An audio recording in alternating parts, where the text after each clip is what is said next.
agama kita tidak memerangi nafsu, tetapi bagaimana mengendalikan nafsu bekerja sesuai dengan fungsinya.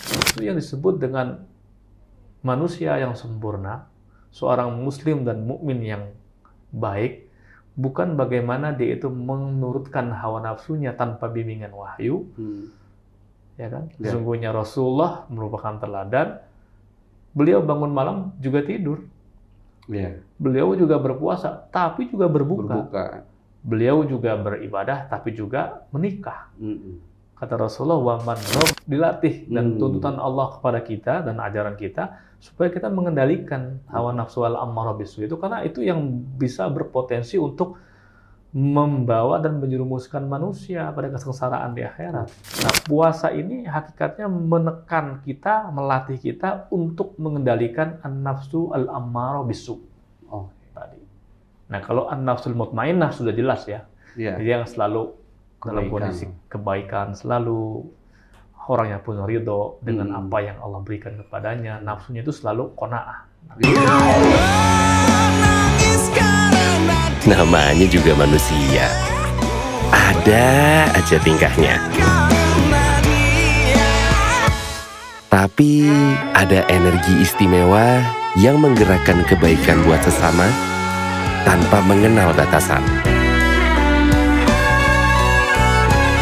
Itulah indahnya energi kebersamaan. Pertamina, energizing you. Kita harus bikin iklan Ramadan yang menyentuh. Halo Bu, aku kayaknya nggak bisa mudik tahun ini. Nanti uangnya aku transfer aja ya. Kita buka dulu yuk. Menangkan Ramadan dengan sentuhan penuh keikhlasan.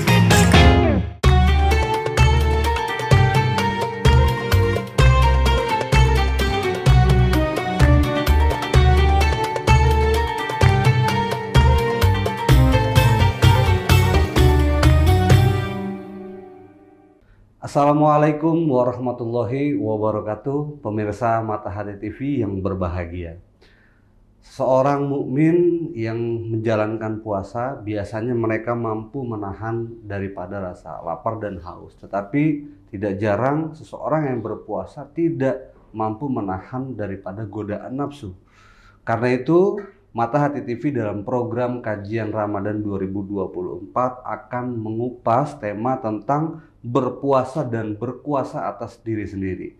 Tentunya bersama narasumber kita, Kiai Haji Muladi Mugni. Assalamualaikum Kiai. Waalaikumsalam warahmatullahi. Di episode yang keempat ini, mudah-mudahan Kiai nggak bosan melihat saya. Wah, enggak dong.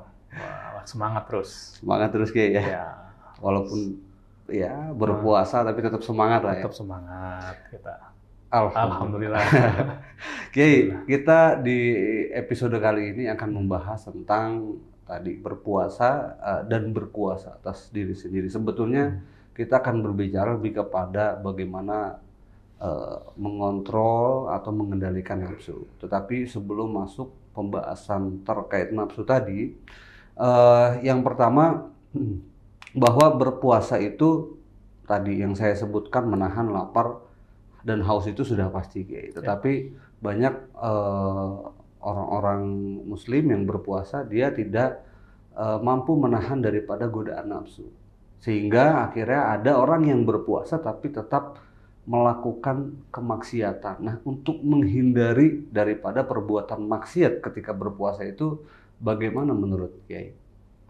Ya, wah kita sudah selangkah lebih maju pembahasan kita ya. Jadi sudah yang dihadapi oleh sebagian kita dalam berpuasa, bagaimana bisa mengendalikan hawa nafsunya selama bulan suci Ramadan. Yang pertama tentu kita harus memahami dulu bagaimana agama kita memposisikan nafsu itu. Pandangan agama terhadap nafsu. Kira-kira bagaimana? Apakah agama itu mendinaing, aslinya itu menihilkan, meniadakan, atau tidak menganggap itu penting pada manusia, atau nafsu itu sesuatu yang memang sudah melekat pada manusia. Nah ini mungkin Mas Coki sudah paham betul ya, kira-kira itu posisi nafsunya kan? Insya Allah Kiai. Mudah-mudahan ya. Betul. Jadi ini penting untuk kita bahas. Kenapa? Karena memang salah satu aspek kesempurnaan manusia yang Allah ciptakan sebagai ahsanut taqwim, bentuk ciptaan yang paling baik dan sempurna, itu karena dibekali oleh perangkat nafsu selain juga akal. Tidak hanya diberikan akal. Tidak hanya diberikan akal. Dan tidak juga diberikan nafsu. Tapi dua-duanya itu dibekali. Nah, sehingga manusia itu akan bisa menjalankan fungsinya sebagai khalifatullah fil ard ketika dia bisa menyeimbangkan dua perangkat yang bernama akal dengan nafsu tersebut. Artinya dari sini kita bisa katakan agama kita tidak memerangi nafsu, tetapi bagaimana mengendalikan nafsu bekerja sesuai dengan fungsinya atau tugasnya. Kalau setan kan memang ajakannya kepada keburukan. Ketika kita cenderung untuk menaati perintah setan atau ajakan setan, di saat yang sama kita pun juga menturutkan hawa nafsu kita yang cenderung untuk melakukan keburukan. Nah, itulah kita akan jatuh derajat kita kepada selain manusia, bahkan lebih hina daripada katakan binatang yang tidak memiliki akal. Nah, dengan nafsu ini pula juga sesungguhnya yang membedakan manusia dengan makhluk lain bernama malaikat. Malaikat dengan segala kesempurnaannya, dengan tugas yang sangat baik dan mulia, ketaatan yang luar biasa, tidak bermaksiat akan perintah Allah sedikit pun. Tetapi sesempurnanya malaikat tidak dibekali oleh Allah dengan nafsu. Nah, justru disinilah godaan manusia di samping kelebihan. Kelebihan manusia di antara makhluk-makhluk yang lainnya, termasuk juga godaan manusia agar supaya bisa memaintain ataupun memelihara keseimbangan ini antara akal dan nafsunya. Itu yang pertama yang harus kita pahami konsep agama kita terhadap nafsu. Nah, Islam di mana posisinya? Posisinya yang jelas dia tidak menghilangkan urgensi ataupun pentingnya nafsu dalam tubuh manusia, tapi juga tidak membiarkannya bebas begitu saja tanpa satu arahan dan tuntunan.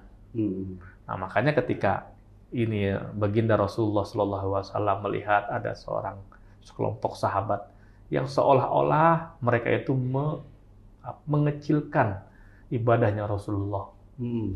Wah, mana mungkin Rasulullah kok diampuni bisa-bisanya dosanya yang lampau ataupun yang akan datang.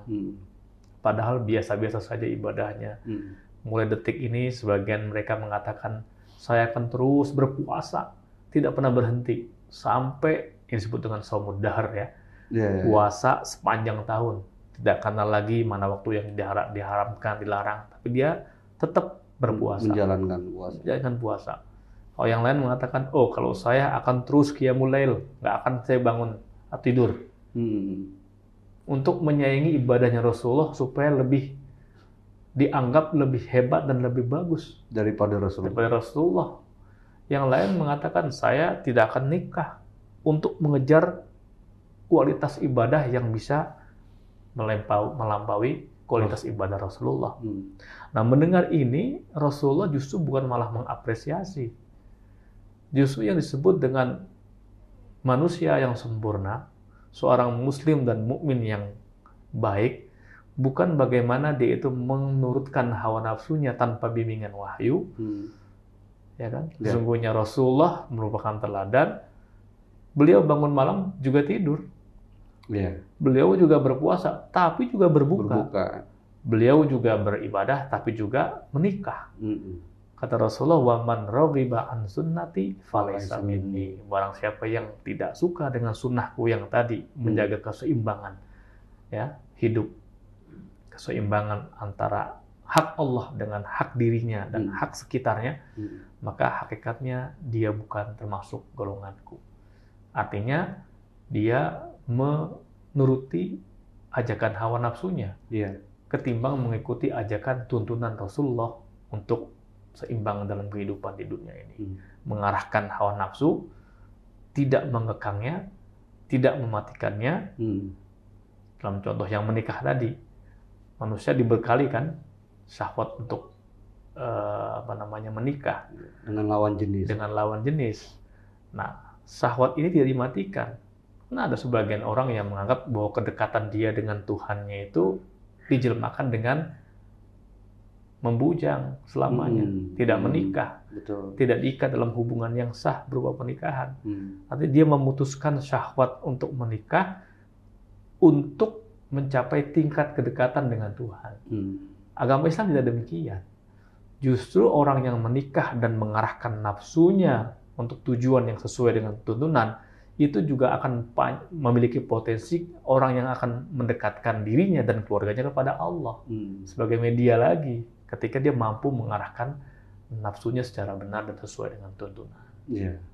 Saya pikir itu sudah sangat clear dalam kehidupan kita ya, bagaimana Islam memandang dan memfungsikan nafsu tersebut.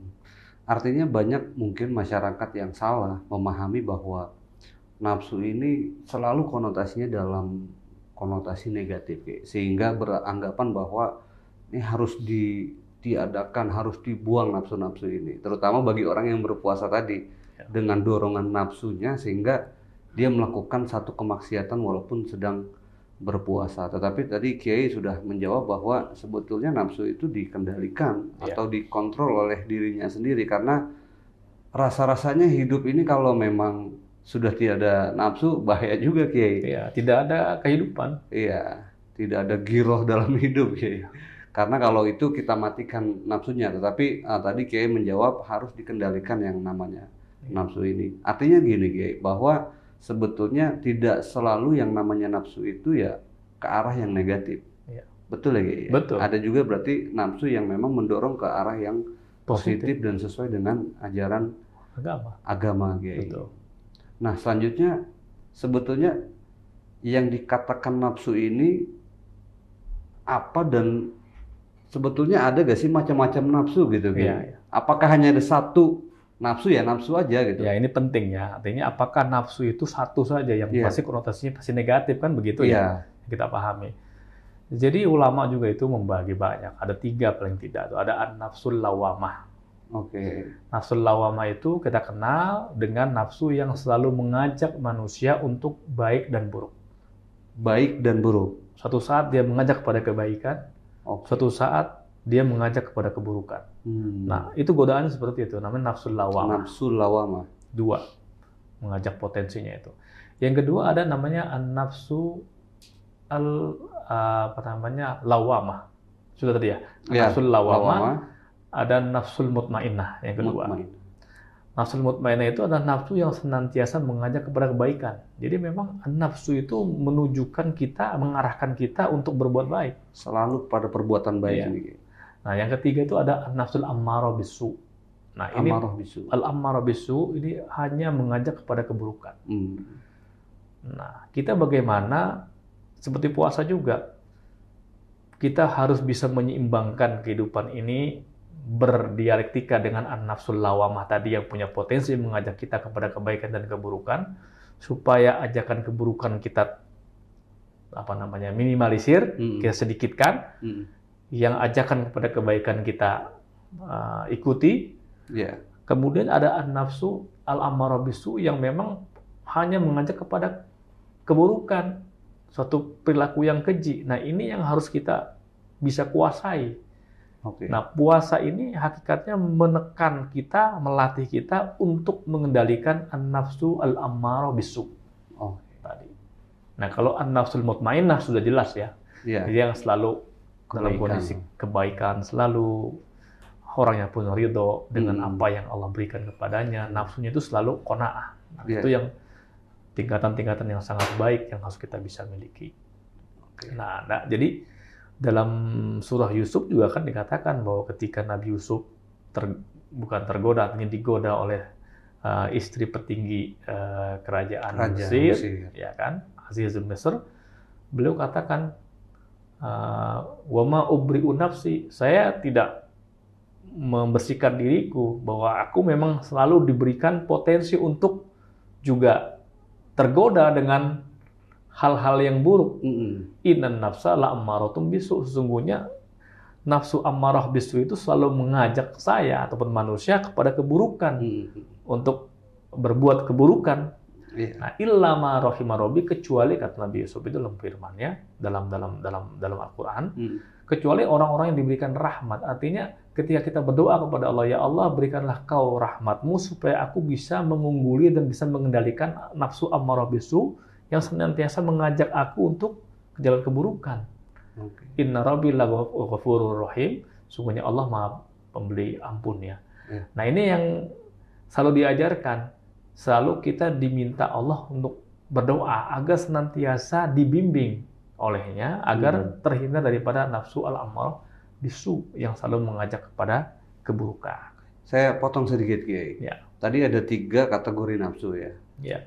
Al-lawwamah, kemudian mutmainnah, dan satu lagi Al-ammarah bisu. al-ammarah bisu. Nah, pertanyaannya, ketiga kategori nafsu ini apakah melekat semua ada pada diri manusia atau dibedakan, misalkan nafsu mutmainnah ini atau nafsu al-lawwamah ini ada untuk manusia. Ya. Terus nafsu yang ketiga tadi kayak al-ammarah bisu itu apakah ini khusus melekat pada syaitan atau iblis misalkan, atau ketiga kategori ini memang melekat pada manusia kayak? Ini jenis-jenis nafsu yang bisa menghinggapi manusia. Oke. Ya, siapapun saja. Iya. Ya, makanya dikatakan illa ma rahima rabbi, kecuali mereka yang mendapatkan rahmat dari Allah, dia akan terhindar dengan ammarah bisu. Tapi jenis-jenis nafsu yang bisa menempel pada manusia, ini kan potensi-potensi yang tadi itu nafsu yang ajakan-ajakan dalam jiwanya, itu bisa menempel kepada siapapun saja. Bukan katakan saya hanya memiliki nafsul mutmainnah, tidak. Tapi kalau kita bisa melatih dengan baik, antara lain dengan mediasi puasa, kita melatih, kemudian setelah puasa kita terus jaga kestabilan ibadah dan juga amalan baiknya seperti puasa, itu jiwa kita jiwa yang mutmainnah, nafsu yang ada pada diri kita menjadi mutmainnah saja. Sementara nafsul ammarah bisunya terendam dengan kebaikan, dengan kebiasaan-kebiasaan kita jaga selama Ramadan dan teruskan setelah Ramadan. Nah, tapi potensi untuk terhinggapi semua nafsu itu semua pasti ada dalam manusia. Karena kalau bicara misalkan terkait tentang iman, itu dikatakan bahwa ada beberapa kategori iman kan seperti itu, kayak ada al-imanu yazidu wa yanqus. Ini kan untuk manusia lah. Kemudian ada al-imanu la yazidu wa yanqus, tidak bertambah dan selalu berkurang. Ini kan untuk orang-orang munafik atau untuk iblis atau syaitan. Kemudian ada iman yazidu wa la yanqus, dia selalu bertambah dan tidak pernah berkurang. Ini kan keimanan para anbiya gitu. Nah, makanya kemudian saya tanya, apakah persoalan kategori nafsu juga serupa gitu, melekat nafsu kategori yang A itu hanya ada pada diri manusia, yang B itu tidak terdapat di dalam diri manusia. Itu tadi pertanyaannya. Jelas bahwa Nabi Yusuf alaihissalam, seorang nabi pun juga mengatakan innan nafsa la'ammaratun bisu wa ma ubri'u nafsi. Saya tidak sedang melakukan pencitraan, kata Nabi Yusuf, bahwa sesungguhnya aku juga dihinggapi dengan nafsu ammarah bisu. Melekat juga, ada dalam diri tapi langsung nabi. Dikatakan illa ma rahima rabbi, kecuali orang yang diberikan rahmat oleh Allah, dia akan terhindar dari terus mengikuti hawa nafsunya yang selalu mengajak kepada keburukan. Tapi potensi itu akan menghinggapi siapapun saja, bahkan kepada para anbiya. Nah, cuma karena dorongan kuat untuk maksumnya atau terbiasa dengan kedekatan kepada Allah dengan riyadhahnya, sehingga nafsu ammarah bisunya terkalahkan. Menjadi nafsu yang sebaliknya, mutmainnah. Gitu. Dan ini berlaku juga bagi kita sebagai masyarakat yang awam. Karena kalau seorang nabi mungkin mampu mengendalikan menghindari nafsu yang tadi ammarah bisu itu, karena beliau seorang nabi, kan seperti itu, Nah, apakah kita sebagai orang awam juga mampu melakukan seperti yang para nabi lakukan, misalkan tadi Nabi Yusuf gitu? Ya memang kita harus dilatih, dan tuntutan Allah kepada kita dan ajaran kita supaya kita mengendalikan hawa nafsu al-ammarah bisu itu, karena itu yang bisa berpotensi untuk membawa dan menjerumuskan manusia pada kesengsaraan di akhirat. Nah, jadi kita memang mempunyai tugas yang sangat berat gitu. Karena selama kita memiliki bisikan untuk berbuat yang buruk dan kita pertontonkan atau kita turuti, itu akan berdampak kepada kerugian dalam kehidupan kita nanti di akhirat kelak. Maka kita harus bisa mengungguli ataupun bisa mengoreksi ataupun juga bisa mengendalikan nafsu tersebut. Dan kita bisa untuk menjadikan ya ayatuhal nafsul mutmainnah irji'i ila rabbik radiyatan. Itu kan konteksnya juga pada umat-umat yang mukmin, bukan hanya kepada para anbiya, pada umat-umat mukmin yang lain. Seluruh umat mukmin. Ya, nafsul mutmainnah yang terus ya mereka dalam kondisi taat kepada Allah. Artinya orang awam pun juga bisa untuk melewati godaan ajakan nafsu yang buruk untuk naik kepada nafsul mutmainnah. Nah, ini penting sekali di pemahaman ini kita deliver kepada masyarakat umum, khususnya pemirsa Mata Hati TV ini, karena kita nggak tahu ya bahwa memang di sekitar kita juga bisa merasakan lah, masih banyak sekali yang tadi saya katakan bahwa orang berpuasa tetapi sulit sekali mengendalikan hawa nafsunya, terutama tadi nafsu al-amarah bisu itu, sehingga dalam kondisi berpuasa terkadang masih melakukan kemaksiatan, paling tidak misalkan maksiat mata. Padahal pada episode sebelumnya Kiai juga sudah menjelaskan bahwa tingkat puasa yang yang tinggi itu adalah tidak hanya lapar dan haus, tetapi juga menjaga panca indera, diantaranya menjaga penglihatan. Nah, tapi kan seringkali di masyarakat itu ya sedang berpuasa tapi juga menjalankan satu kemaksiatan, paling tidak maksiat mata atau pendengaran atau yang berhubungan dengan panca indera itu, Kiai. Betul. Jadi memang ini erat kaitannya dengan motivasi jiwa ya, seorang yang berpuasa untuk senantiasa dalam bahasa Inggris itu on track istilahnya, tetap pada jalurnya. On the track ini. On the track, dia itu betul mengikuti tuntunan puasa yang diinginkan oleh agama kita. Kalau orang itu sudah menahan syahwat, haus dan dahaga dan jiwa seksual, itu dia merasa cukup, padahal hakikatnya yang lain-lain pun juga dia jaga, perlu kan dalam konteks menjaga panca inderanya. Nah, sekarang bagaimana kita kalau masih ada kebiasaan tersebut, ya kita latih untuk jangan sampai ada hal itu terjadi dalam bulan puasa ini, gitu loh. Karena dia akan berdampak kepada nilai ibadah puasa yang kita jalani, karena percuma kan. Man lam yada' qaula zur wala amala bihi falaysa lillahi hajatun fi ayyada' ta'amahu wa syarabahu. Orang yang sudah haus, lapar, dahaga selama puasa, capek-capek, Allah nggak butuh puasanya selama dia tidak bisa menjaga panca indera yang lain sebagainya. Jadi tidak butuh dengan capek dan hausnya gitu. Dan ini sebetulnya suatu cambuk supaya kita senantiasa berada pada on track ya, puasa yang sesungguhnya diinginkan.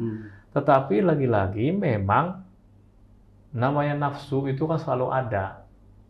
Nah, kalau orang yang memang sudah merasa sulit sekali untuk bisa menghindari ajakan nafsu yang mengajak kepada keburukan meskipun dalam puasa, ya lagi-lagi kita katakan la yukallifullahu nafsan illa wus'aha. Selama dia punya itikad baik untuk menuntaskan puasa sesuai dengan tuntunan, tapi dia tidak mampu, ya mudah-mudahan itulah batas maksimal kemampuan yang dia miliki.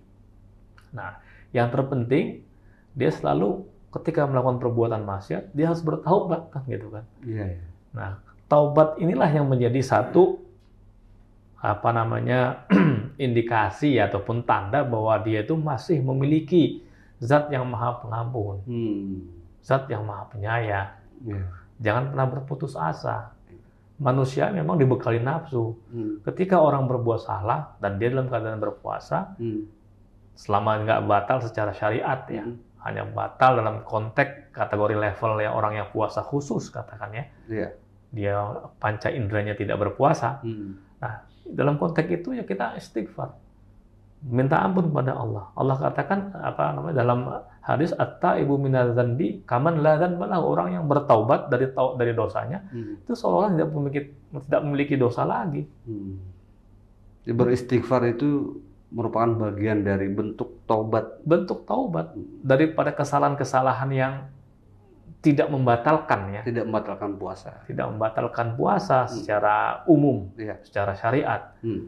masih melakukan kesalahan yang dilakukan oleh panca indera. Hmm. Nah ini kan sebetulnya Mas Coki ya, ini lagi-lagi ini erat kaitannya dengan konteks komunikasi kita kepada Allah Subhanahu wa Ta'ala. Oke. Gitu loh. Ini kan kisahnya jelas ya, ketika Nabi Adam dan Siti Hawa melakukan kesalahan Oh, ketika di ketika di surga, Surga. dalam kisahnya itu kan, Hmm. bahwa dalam kondisi taat, bagaimana Allah itu menggambarkan dalam ayatnya kedekatan antara Allah dengan Adam dan Hawa di surga ketika tidak ada pelanggaran-pelanggaran maksiat. Hmm. Dalam ayat disebutkan, wala taqroba, jangan kau dekati wahai Adam dan Hawa, hadhihi syajarah, pohon ini. Hmm. Jadi kata-kata ini itu dalam bahasa itu mengindikasikan ataupun menunjukkan kedekatan secara spiritual dan emosional antara Allah dengan Adam dan Hawa. Kenapa? Adam dan Hawa dalam kondisi taat. Hmm. Tapi begitu Adam dan Hawa, Nabi Adam dan Siti Hawa itu melakukan pelanggaran, dia mendekati bahkan memakan pohon yang dilarang, Hmm. dia turun ke surga, turun ke dunia, Hmm. ya kan? Apa kata Allah ketika itu tiba-tiba ketika jauh, ketika berdosa? Alam anhakuma antil kumasyajarah. Bukankah aku telah melarang kalian berdua untuk mendekati pohon itu? Pohon itu. Itu, seolah-olah itu isyarat jauh. Dalam kaidah bahasa Arab ini ada perbedaan. Ada perbedaan. Ketika Antara tadi hadihi dengan tilka. Kalau ini ketika kondisi taat, tilka seolah-olah ada jarak. Ada jarak. Nah, tetapi apakah ketika melakukan dosa itu seorang hamba terus selamanya akan jauh dari rahmat Allah? Tidak. Wa rahmati wasi'at kulla syai', katanya. Allah itu rahmatnya sangat luas. Iya.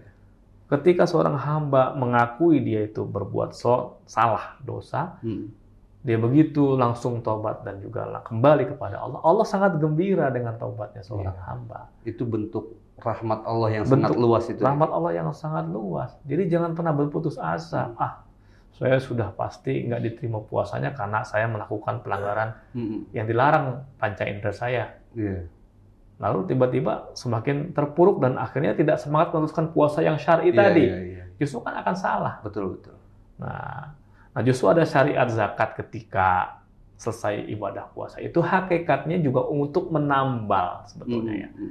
Selain untuk membersihkan harta kita yang berpuasa, juga untuk menambal hal-hal yang kurang dalam berpuasa. Termasuk ya maksiat yang kecil yang dilakukan oleh indera kita. Iya.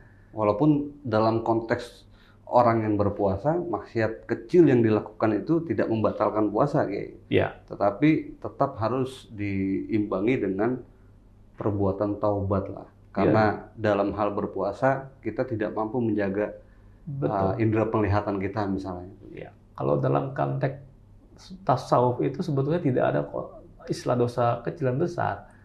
Tapi kamu lihat kepada siapa kau bermaksiat, kan begitu. Iya. Jadi kalau kecil dan besar, kalau itu bermaksiat kepada Allah, zat Allah yang maha luar biasa, yang agung, justru kita akan keliru, ini dosa kepada siapa. Nah, tapi mungkin dalam kajian pembagian ilmu syariat, tentu memang ada klasifikasi dosa yang yujibul kufr, ada dosa yang yujibut taubah, dan sebagainya, supaya manusia itu memiliki prioritas, jangan sampai kita terjerumus pada dosa yang besar.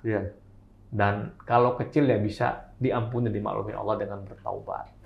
Nah itu saya pikir itu. Ya, artinya dari bincang-bincang kita pada kesempatan kali ini bisa disimpulkan bahwa tadi itu kayak bahwa nafsu itu terbagi secara kategori menjadi 3 kategori nafsu gitu kayak. Jadi mungkin anggapan sebagian masyarakat kita, penilaian terhadap nafsu itu sejauh ini, nafsu itu konotasinya selalu dengan hal-hal yang negatif atau tidak baik. Padahal kalau dalam kehidupan interaksi sosial kita, misalnya antara suami dan istri lah kayak, ketika nafsu itu selalu konotasinya negatif, sedangkan berhubungan antara suami dan istri itu pasti hadir yang namanya nafsu. Tapi kan itu secara agama dibolehkan. Dibolehkan. Bahkan kalau tidak ada nafsu, tiada nafsu, sehingga tidak ada hubungan antara suami dan istri, mungkin tidak akan adanya misalkan keturunan. Dan itu kan efek jauhnya lebih besar lagi. Artinya memang bahwa ada juga nafsu yang baik. Paling tidak titik tekannya adalah kita sebagai manusia lah yang pintar-pintar untuk mengendalikan atau mengontrol nafsu yang ada di diri kita tadi, Ki. Betul. Sudah sangat tepat itu. Sudah sangat tepat, Ki. Ya, alhamdulillah saya artinya bisa menyimpulkan, tidak salah menyimpulkan dari apa yang sudah disampaikan oleh alhamdulillah. Ya, itulah kita mudah-mudahan pemahaman kita terhadap nafsu itu penting. Gitu. Jadi yang tadi yang saya katakan bahwa ketika dibebaskan sebebas-bebasnya mengikuti segala hawa nafsu, ajakan nafsu, itu nggak tepat. Atau mengekang nafsu, mengebiri nafsu, padahal itu ada instrumen yang tadi yang dikatakan adanya kehidupan, keberlangsungan hidup, bahkan misi kekhalifahan manusia yang Allah tugaskan itu akan terasa optimal ketika manusia itu punya nafsu. Nafsu untuk mengembangkan kehidupan yang lebih baik, nafsu untuk memberikan taraf hidup yang lebih layak, produksi, industri, itu semuanya kan karena nafsu. Gitu. Cuma nafsu yang berpotensi menciptakan maslahat bagi kemanusiaan. Nah itu manusia diperbolehkan untuk memberdayakannya, mengarahkannya secara tepat. Baik, Kiai, saya kira cukup pembahasan kita pada kesempatan kali ini. Ya, mudah-mudahan ini menjadi satu sumber pengetahuan baru yang saya rasa memang masyarakat sejauh ini, sebagian masyarakat sejauh ini mungkin tadi yang saya katakan dan Kiai jelaskan bahwa belum mengetahui bahwa nafsu itu sebetulnya kategorinya macam-macam. Gitu ya, mudah-mudahan melalui kajian kita pada kesempatan kali ini menjadi cakrawala keilmuan yang baru untuk masyarakat sehingga ke depan mampu menjalankan kehidupannya terutama selama bulan suci Ramadan ini untuk senantiasa mampu mengendalikan nafsu yang melekat pada dirinya. Sekali lagi saya ucapkan terima kasih banyak sama-sama. Pemirsa Mata Hati TV yang berbahagia. Itu saja kesempatan bincang-bincang kita bersama Kiai Haji Muladi Mukni terkait dengan tema tadi berpuasa dan berkuasa atas diri sendiri, dalam hal ini mengendalikan nafsu yang ada dalam diri kita. Kita bertemu lagi di kesempatan yang selanjutnya dengan tema dan pembahasan yang berbeda. Sekian saja. Wassalamualaikum warahmatullahi wabarakatuh.